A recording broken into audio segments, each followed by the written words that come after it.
TGIF. Happy Friday, baby. Ryan Murphy checking in, 5 a.m. thoughts. The episode is titled Paralysis by Analysis. This is always a timely topic for me because I have certainly been paralyzed after I've analyzed, both on the mound, in game, in the batter's box, in my job at ADP, and I want to talk to you about what that means. So let's take a peek real quick at the board, and hopefully you can see that. Just in case it's upside down, we'll go like that, and we'll get that shining light. I'm working on it here. But, okay, so paralysis by analysis. What do I mean by that? What I mean is this. You're out in the game. You should be focused. Let's say you're pitching. You should be focused, visually connected to the target, and being athletic and aggressive. Instead, what are you focused on? What is your arm action doing? What is my glove side doing? When I'm hitting, what is my back elbow doing? And guess what, parents? You ready for some hard truth? A lot of this is driven by your conversations with your kids, both when they're playing. I hear a ton of, oh, you gotta get your back elbow up. Oh, you gotta, keep your legs straight, or make sure you're stepping in a straight line. Like, really? You think that that's gonna help your kid perform better in a competitive moment?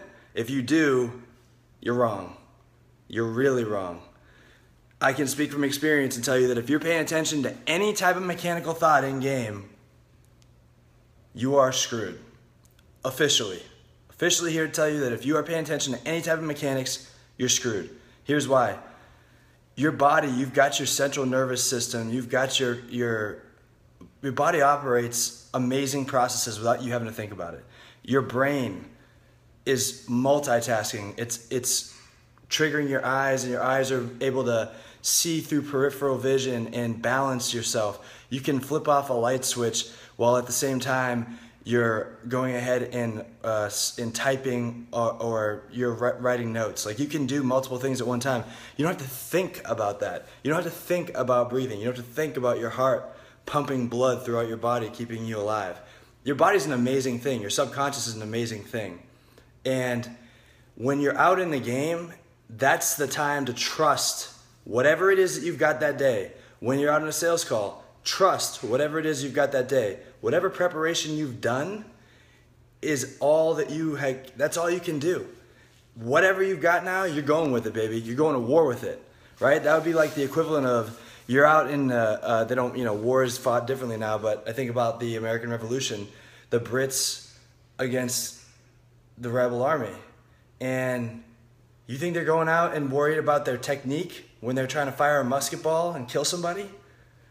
Well, if they did, they probably weren't around for very long because they probably missed. Trust yourself. What does that mean?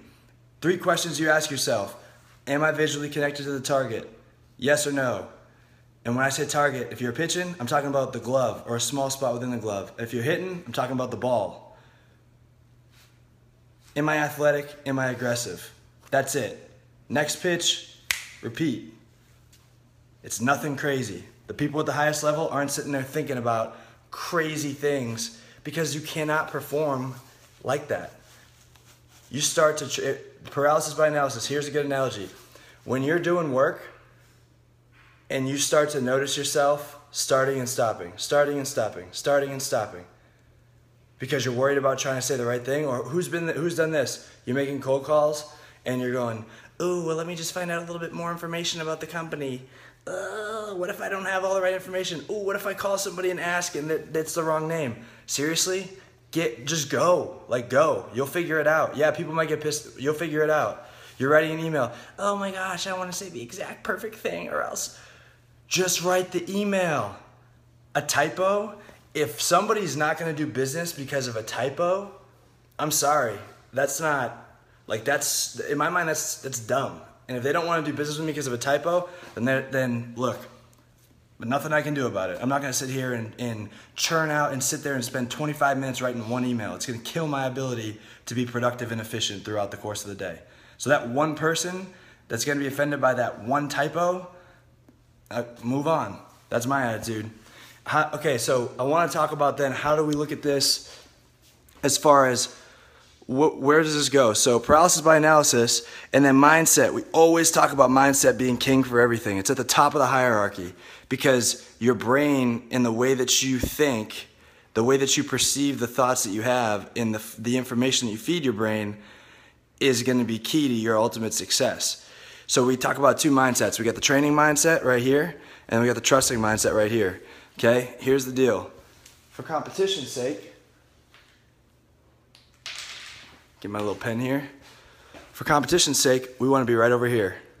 Okay? And what does the trusting mindset mean? Think about this, okay? You touch a stove. Boom. Do you have to worry about thinking to get your hand off the stove when it's hot? No. Your brain, your reptile brain goes, whoa, that's hot. I better get my hand off that before I melt my hand. You don't have to think about it. Training mindset. This is your algebra brain, okay? You open up your algebra book. There's a lot of neurons firing in your brain when you're doing algebra.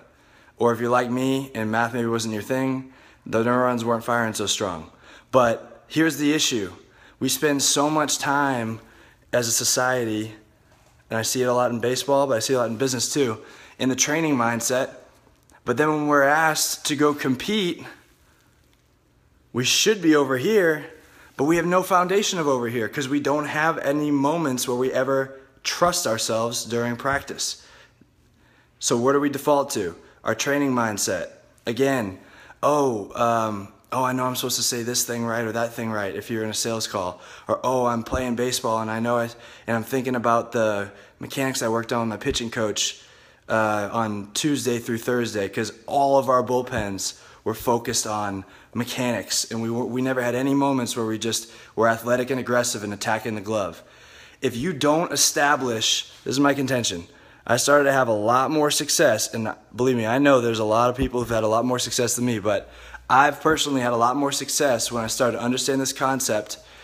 The first time I heard it, it really resonated with me because I absolutely, for a long time, thought the secret to getting to a high level was going to be the ability to process really complex information in a competitive moment. It's not, it's false, it's wrong. So it's a little bit counterintuitive because I think that people would agree when you look at the highest levels, you think there's some crazy esoteric element to success. Like, whoa, that guy must be thinking about something way, way, way beyond my grasp. Nope. Listen to post-game press conferences. Yeah, like, hey, I remember Josh Beckett. He would always, one pitch at a time. I just go out there and try to execute pitches. And people were like, oh, it's a tagline. Well, no, it's really not.